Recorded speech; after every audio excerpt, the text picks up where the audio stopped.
Mr. Chad Holliday, Shell Chairman, Ms. Goh Swee Chen, Shell Singapore Chairman, distinguished guests, ladies and gentlemen.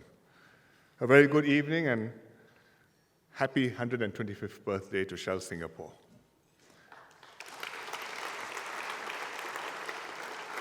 This is not the first Shell birthday which I have attended.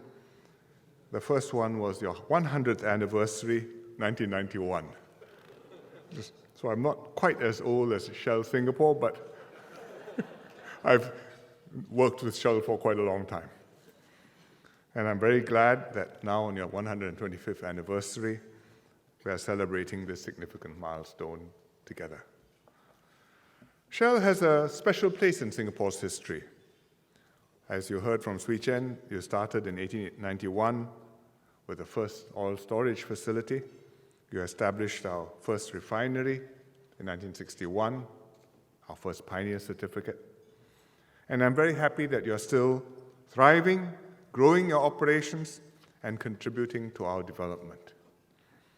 Because after the refinery came other manufacturing facilities, downstream businesses, corporate functions, and now you have one of the largest of your corporate HQs in Singapore. In fact, one of the largest corporate HQs in Singapore. 3,200 employees, including more than 2,000 Singaporeans. The government and Shell have had many fertile exchanges of ideas.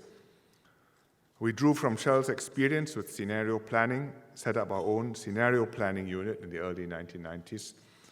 We studied Shell's human resource management system, also a bit earlier in the 1980s, and developed our own HR system in the government based on that, with concepts of developing people for their potential.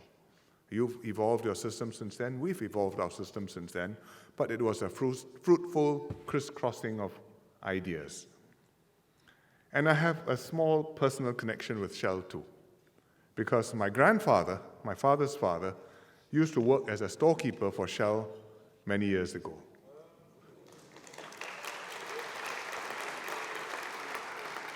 And my connection is that as a little boy, must have been when I was about 11, I took part in the Shell Traffic Safety Games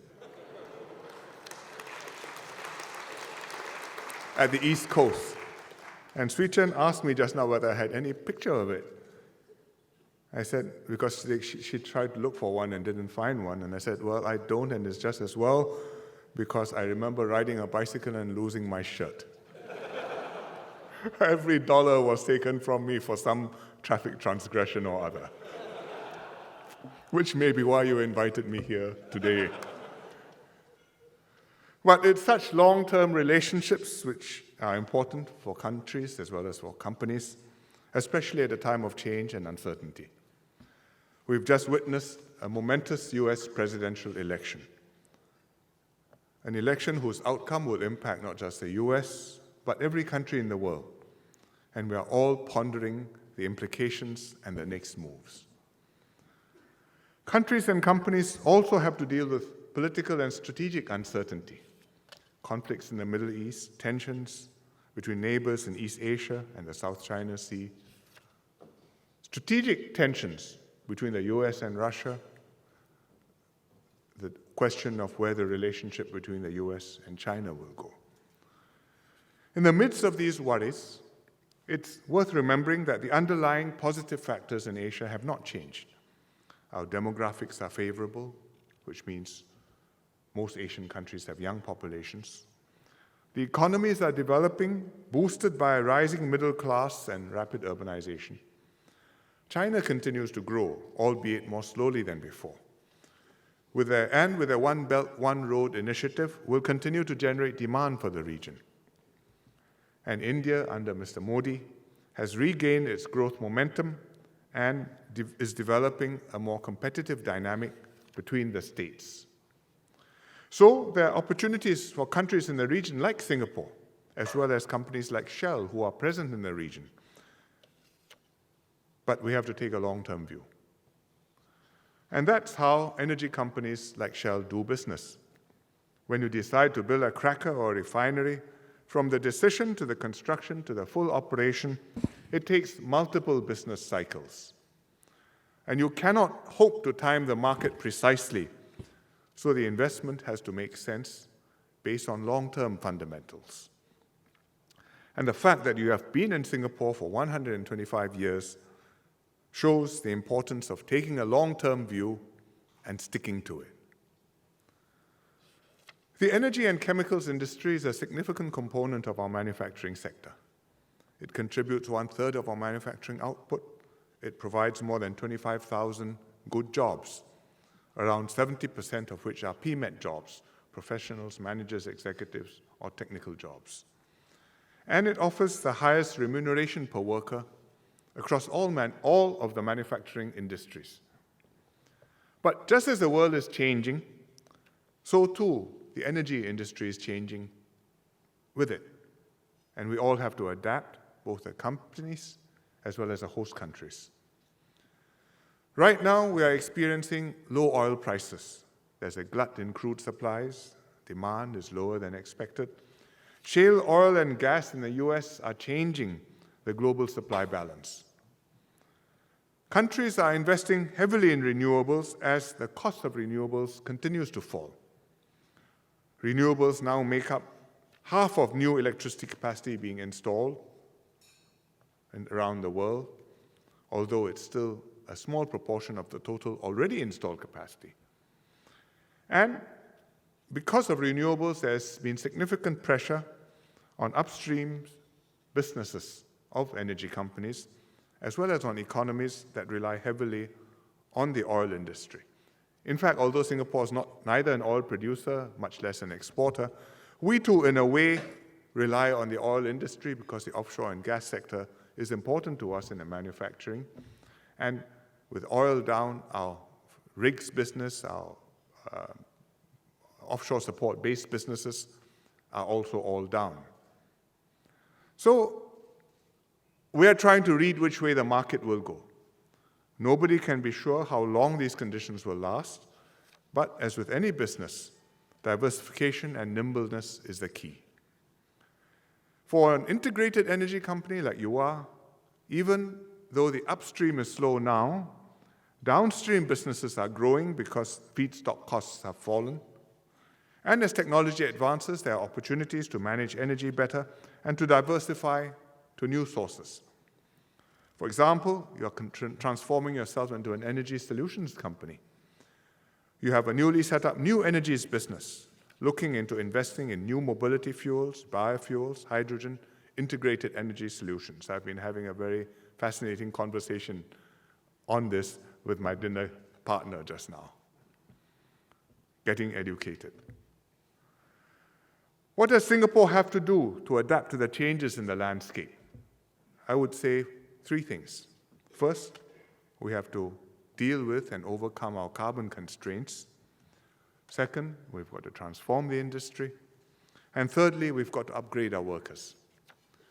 First of all, we're concerned with climate change and carbon constraints. We made commitments in Paris and will honor our national pledge to reduce our emissions intensity. We will do it in an economically efficient way that will enable us to remain competitive. We make sure that economic incentives are aligned with these efforts. Thus, in Singapore, we believe in pricing energy right, whether it's fuel for vehicles or electricity for households, or for that matter, electricity for industries. We cannot and we will not subsidize energy prices. We do help lower-income households with their electricity bills, but through direct targeted assistance to the households in a form which does not encourage them to consume more electricity because it is underpriced. In fact, the electricity is fully priced, but we give you a grant, use it carefully. Next, we prioritize actions to reduce emissions that are least costly, hopefully even yield a positive return, where doing them gives us economic benefits. For example, by mandating minimum energy standards for new buildings, as well as household appliances like lamps, refrigerators, and air conditioners. Finally, we are working together with the biggest emitters to reduce emissions. Manufacturing accounts for about 60% of Singapore's emissions, and among the top emitters in the industry are the petroleum, refining, chemicals, and semiconductor sectors, which contribute more than 3/4 of industry's emissions. Therefore, we're encouraging these industries to become more efficient, including refineries and petrochems. We are not best in class by some distance, partly because our refineries are older. As you heard, Shell's refinery was built back in 1961, before anybody had heard of carbon emissions and global warming. And it's not so easy to compete with newer plants elsewhere in terms of efficiency and carbon efficiency. So we need to explore options to upgrade our technologies and improve our plants. I note that Shell has installed a cogen unit at Bukom last year to improve efficiency. You've chosen to stay in Singapore, so we are committed to work with you to meet our carbon targets in a sustainable way. Upgrading plants and refineries is one piece in the broader task of upgrading our industries. To get our industries to thrive and to move up the value chain, first of all, we must maintain the right macroeconomic and fiscal policies and offer an efficient, business-friendly environment. But we have at the same time to go beyond broad strategies to work with each industry from the bottom up to address specific needs and challenges. So together with our businesses and workers, we are developing industry transformation maps, in our jargon, ITMs. Industry transformation maps for individual industries, and we are planning to develop 23 of these maps, which will cover together industries which account for 80% of our economy. And the energy and chemicals industry will have its own industry transformation map. It's still work in progress, but just to give you a flavor of what we are doing, we are exploring how new technologies like robotics, automation, or the industrial Internet of Things can raise productivity. For example, Shell has partnered a local startup, Evetics, to use drone-mounted cameras to inspect manufacturing facilities. So instead of having people clamber up and down your pipes and reactors, you fly a camera over it in a drone, faster, safer, saves time and manpower. We're also supporting the industry's move into specialty chemicals, which is a promising growth area. They produce less carbon emissions, they occupy less land, and the products of higher value.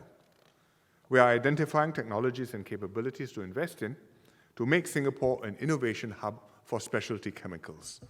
So Shell, as a company, you do a lot of research. If you can move more research and do it in Singapore, I think that could be a win-win proposition. We are also reviewing our policies to create a more dynamic gas market. EMA ran a competitive RFP, request for proposals, to appoint up to 2 new importers for Singapore's next tranche of LNG. I congratulate Shell on being appointed as one of the term importers, and I was happy to learn just now that Shell also has a license to operate an LNG bunkering service in Singapore, which somehow I didn't notice in my brief, but must be so. We are also allowing third-party spot import of LNG, as well as new pipe natural gas suppliers on a case-by-case basis, and we're developing a domestic secondary gas trading network, the gas trading market. We're also exploring sharing of resources like power, steam, and cooling across companies, recycling or reuse of byproducts from the refineries and petrochemical plants, including carbon capture and utilization. So these are all parts of the ITM, Industry Transformation Maps. It's important to get the picture right at the stratospheric level, but you have to come down and deal with specifics and get it right when the rubber meets the road. And we hope that with these industry transformation maps, we will be able to make progress industry by industry, upgrading the industries and Singapore. And I look forward to working with all the key players in this industry, as well as with your unions. To transform the industry, we need not only world-class infrastructure, but also world-class workers and workforce. Key is to keep our workers up to date with relevant skills throughout their working life, which will benefit both the companies as well as the workers themselves. Shell has always done this. You have many workers who have been with you for many years. And we want to encourage more companies to do this and all workers to upgrade themselves. And for that, our strategy is a scheme which we've labeled, branded, Skills Future. In May this year, we introduced a Skills Future Earn and Learn program for the energy and chemical sector. It's an 18-month program of structured OJT and mentorship across 8 companies, which has opened up new pathways for polytechnic and ITE graduates to progress as process technicians. And Shell has been one of the most active companies participating in this, hiring 14 process technicians through this program, most encouragingly, of which 70% are female. So if I make this calculation, you have 10 female process technicians who have come in through this program. I'm very glad that you're participating, and I'm very happy that the unions are cooperating with you to push for Skills Future and worker upgrading. Because the unions in Singapore work with the government and industry, encourage workers to participate, and work out arrangements which enable workers to upgrade themselves in the course of their working careers. It's part of our tripartism model, which is a key reason why Shell has been successful in Singapore. So I'm very happy that last week the Shell Union and Shell have signed an MOU to enable the union to represent the lower grades of the professionals, managements, and executive workers collectively. I hope that both the union and the company will continue to strengthen their relationship, work closely together with the government to achieve such win-win outcomes. It's a unique Singapore formula. It's especially important in such uncertain times when people must feel that they are in this together, that others care for them, and that the powers that be are not just remotely somewhere else on another planet, but sharing their concerns, their worries, their hopes, and their dreams.